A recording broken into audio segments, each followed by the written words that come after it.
Welcome to TV on TV. I'm State Representative Tommy Vitolo.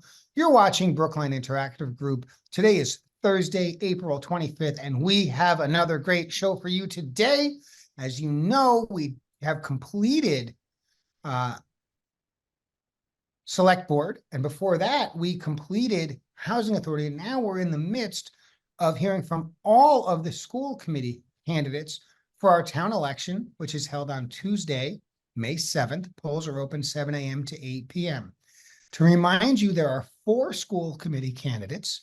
3 will be elected, and you get up to 3 votes on that election on May 7th.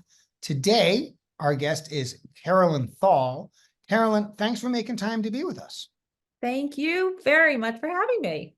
This is great. So Carolyn, you know, the campaign trail is rough and rocky and busy, and there's so many events and so many things going on. And a lot of my viewers have already seen you at an event or in person, but not all have. I know you're from, the hinterlands of South Brookline. So up in North Brookline, maybe not everybody knows you. Tell us, what have you been doing your whole life? Who is Carolyn Thall? Carolyn Thall, well, thank you so much, Tommy, for having me here virtually. Yes, I do live in South Brookline. That's not where I began my life. Grew up in Long Island, New York, went to undergraduate school in Hartford, Trinity College, and right after college moved up here to the Boston area. So I've been here since 1990. I've been living in Brookline for 14 years. Live with my husband, who immigrated here from Ireland when he was 25. We have 2 kids. They've been in the public schools of Brookline since kindergarten. They're now a senior and a freshman at the high school. My senior has been in the SWS program at the high school, which is fantastic.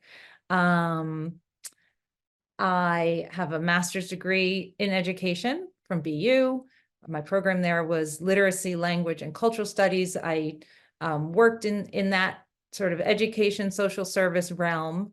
Soon after that, I taught English as a second language. I worked at Fair Test, also known as the National Center for Fair and Open Testing.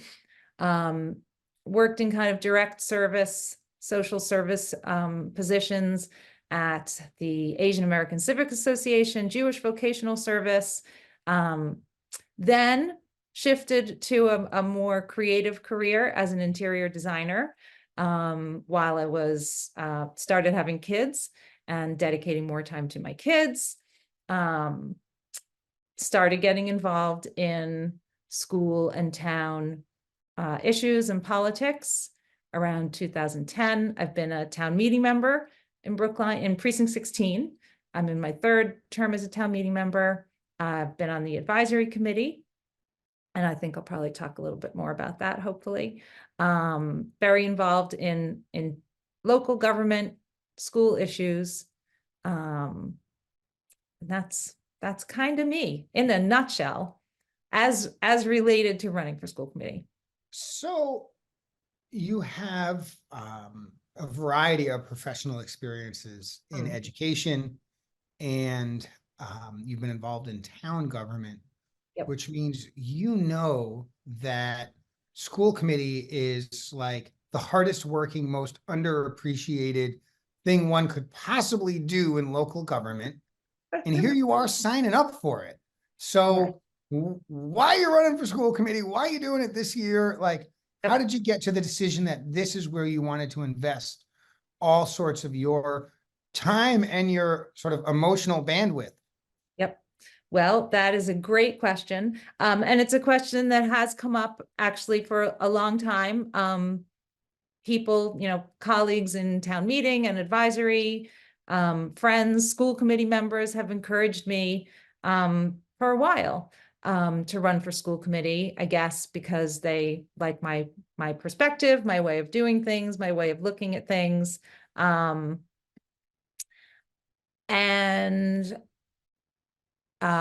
This just seemed like a good time. I have a child going off to college. So I'll have a bit more time next year. I have a 15-year-old son who's not really coming downstairs at like 8 p.m. on a Thursday looking to play Scrabble.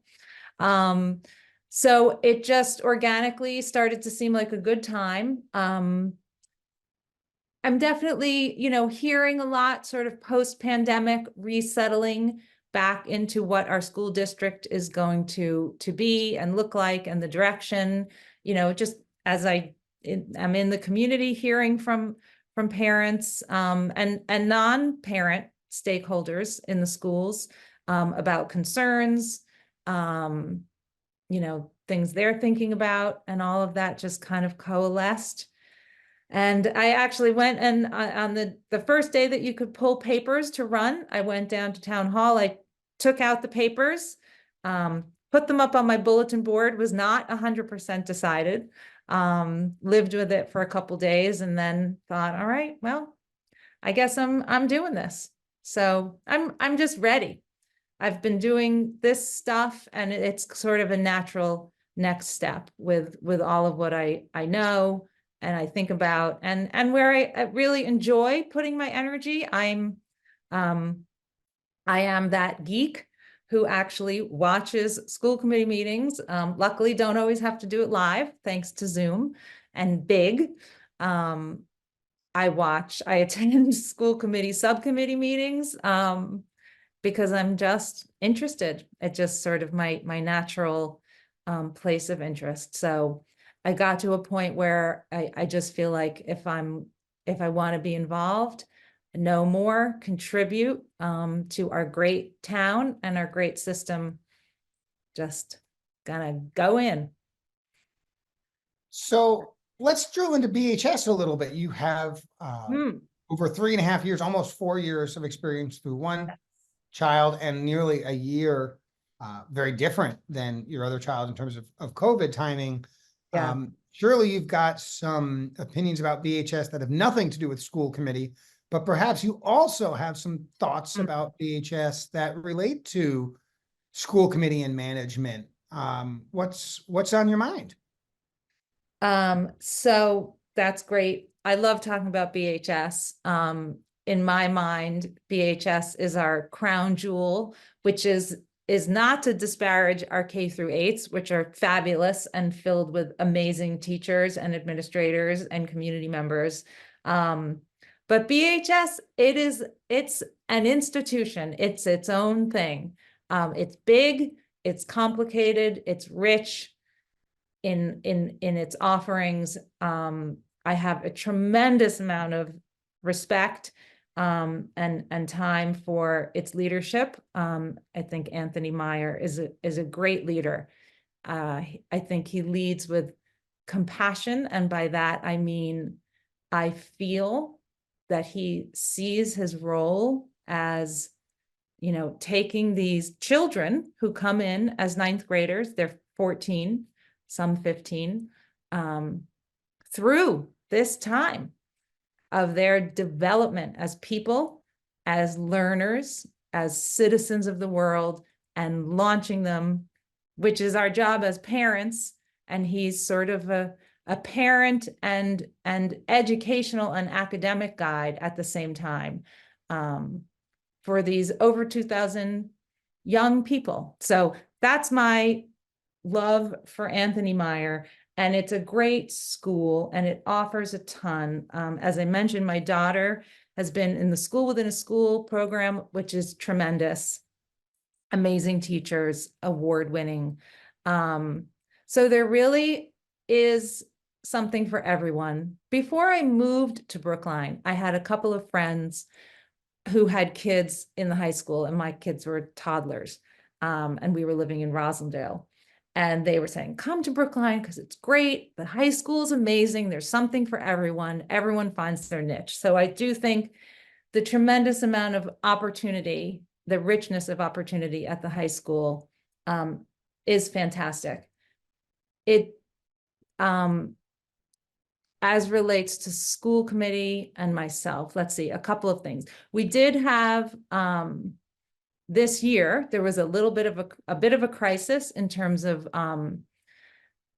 too many classes being overcrowded. People might have read about that in Brookline.news or elsewhere. They simply didn't have the staff that they needed. I think they had asked for, you know, a certain amount of FTEs or teachers. The previous couple of years didn't get it. And that caught up with the school. So that's just kind of a good example that I want to raise in terms of my participation to date and involvement in school committee and school issues. When I saw that happening, I'm just the kind of person who, you know, goes to public comment at school committee or talks about it on Facebook, communicates with the school committee members that I have relationships with. And I really wanted to make sure that this issue of overcrowded classes at the high school was elevated and was dealt with. So in the fall, it kind of came up and we were told, oh, we'll figure it out. There'll be an audit. It really wasn't rocket science. They simply didn't get enough teachers in the previous couple years budget. And it's the kind of issue that I really continued to press on it, hopefully politely, and within the bounds of civil discourse, but just I am a person who I'm an advocate type. I do, I ask good questions, hard questions. I pull a thread until I get to the end. So among other people, I did keep raising this class size issue. And if elected to school committee, that's certainly the kind of approach that I would take, pursuing something that needs to be pursued until we understand it and have a solution. We could also talk about unleveling, unleveling. Should I go on, or do you want to? Before we get there, I want Yeah. to pull a different thread first. You talked Sure. about budgets. You talked about how Yep. really the schools were sort of looking for enough money to pay several more teachers, and that would have, obviously brought down the average class size by, maybe taking 3 sections and making it 4 sections or something like that within a particular course. There's been several years in the past 5 where the school committees ask for dollars, and the town meeting's ultimate decision via the advisory committee, the finance committee, to allocate dollars have been a mismatch where the schools are saying, we need this much money, and they're getting less than that. And we've had some operating overrides over time to address some of that, but that sort of structural deficit seems to persist. Yeah. What can you do as a school committee member to sort of address that, or change expectations, or find some money, or what's the magic? So, well, unfortunately, there probably isn't a magic bullet, but this is a great question for me. This is sort of my wheelhouse because of my deep involvement on the town side, having been a town meeting member and an advisory committee member. And I don't know if everybody knows, but the advisory committee is the town's fiscal advisory committee, reviews all of the budgets and all of the warrant articles going into town meeting. And I served within advisory on the schools subcommittee. So the job there is to dig deep into the school department budget, try to understand it, pick it apart, see where the money's being spent, what's driving the decisions, what are we spending our money on. So I absolutely bring that capacity to unpack the budget, to understand the budget, and to ask the right questions about the budget. We don't want to have that tension between the town and the school side. We have the town school partnership, which, dictates that 60%, well, it's technically 50, but it is in practice has been 60% of the town, total town budget goes to the schools, 40% to the town. And I do like to be clear that I am not somebody who has ever questioned the bottom line. I like money being spent on the schools. I like education. I like our public schools. My kids are in them. I like lots of money being spent on our schools on teaching and learning. And so it all comes down to, are we using our limited resources? And we are limited by Prop 2.5, and on top of that, the appetite of voters to pass overrides, which we have to be cognizant of that appetite. So our resources are limited. And are we spending them in classrooms? Are we spending that money on teaching and learning, on keeping our teachers happy, avoiding the nightmare scenario that just happened with our friends in Newton with a 2-week teacher strike? Are we using that money? So my priority is making sure that the focus is in classrooms on student services. And I do bring the perspective, and I will bring this perspective if elected, that I do know the kinds of questions to ask. And with total respect for our staff and school committee, and we have what I think is an excellent new Deputy Superintendent of Finance, Susan Givens, and she's doing what appears to me to be a tremendous job whipping things into shape and providing more information and in a clearer way. But that need is there. I think we love to talk about transparency. It's a little bit of a buzzword, but it means information. Is the information clear? Is it accessible? And I think I want to be able to know, and the high school, not having enough teachers is a good example, not just each year, what do we want to do? And do we have enough money?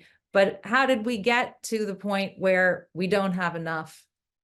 We want to do more than we can pay for. And we need information going back, at least 5 years to see what's been added that's now causing us to have to cut our K-5 world language program, for example. So that's kind of a lot, but it's definitely I've thought a lot about the budget, and I believe that I, probably more than any other candidate running for school committee, really have the capacity to ask the right kinds of questions, to answer these questions that the community has, that the public has.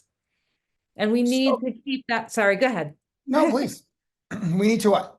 We need to be giving information to the public. The public, to me, part of sort of doing public service stuff and being engaged in local government.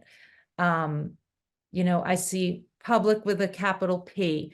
The system depends on the public. We both mentioned overrides. Why don't we do them every year? I think because we don't believe that we would be able to pass them every year. So the system relies on public support in every way. In addition to the fact that the public simply deserves information about what's happening and decisions that are made and the rationale behind those decisions. But that interface between the public and what we're doing is really important to me on a meaning level and on a practical function level. It's essential that we provide the public with the knowledge that they need to understand what's happening in order for the public to support what's happening. So I'm a public school parent. My children go to Pierce, which means I get emails from the superintendent. I get emails from the principal. I get emails from the Pierce PTO. Because I'm involved in local government, I also get emailed to me every single school committee and subcommittee agenda. Mm-hmm. And of course, the meetings are on Zoom. That seems like a lot of communication. Mm-hmm. Is it the right communication? Is it the right amount of communication? It sounds like you've got some sense that it's not as good as it could be, but give us more there. Sure.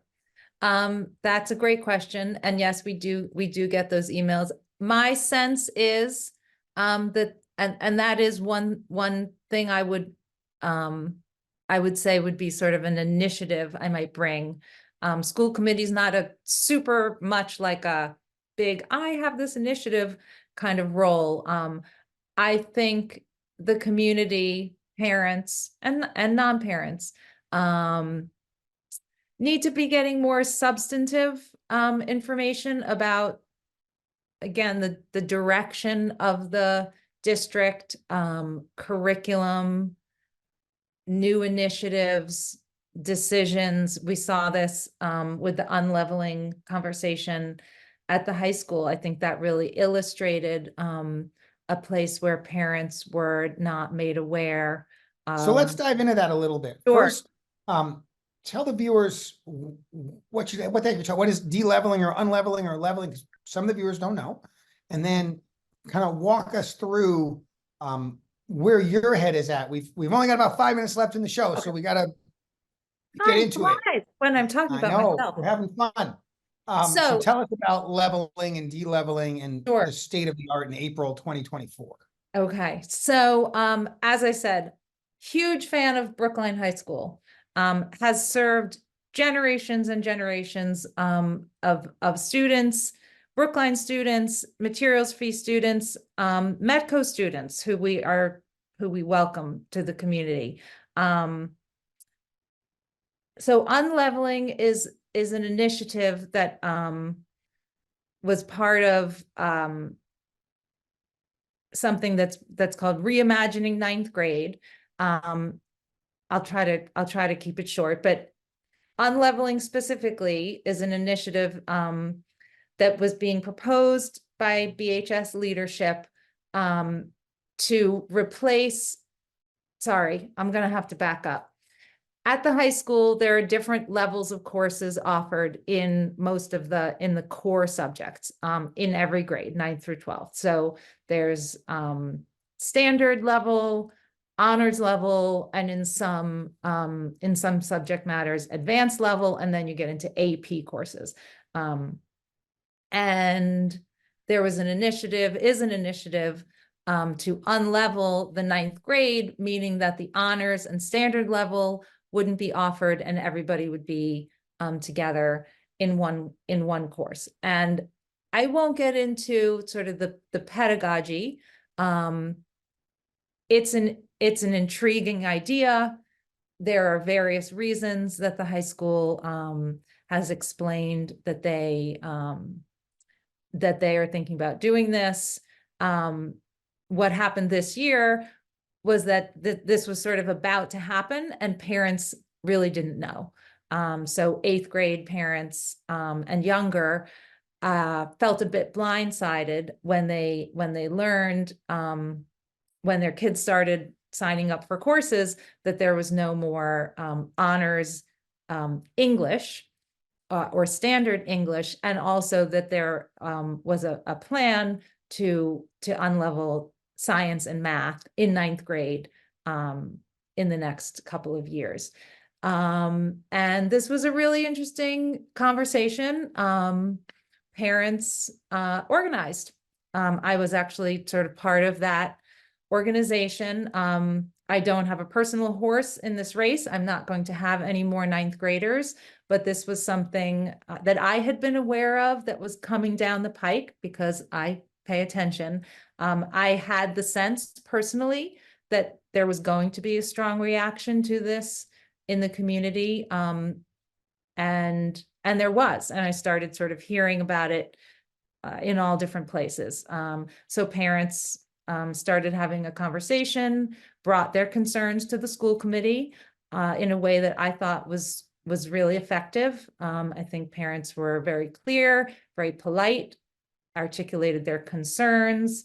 They asked to have more information about what was the rationale, what are the goals, and data.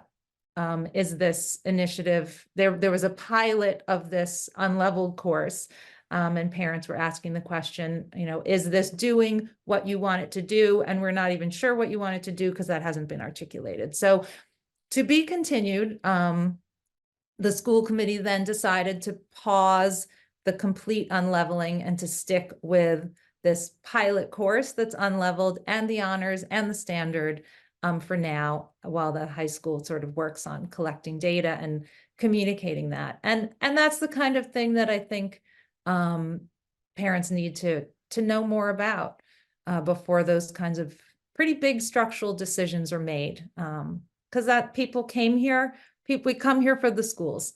So I think that big decisions should be at least shared, if not ideally, I think also seeking input and incorporating that input, community input into decision making. So Wow, that's a lot. Do you have a website? I have a website. It is carolynthall.com. And I can see your lawn sign behind you. That's Carolyn, Carolyn Thall, Thall.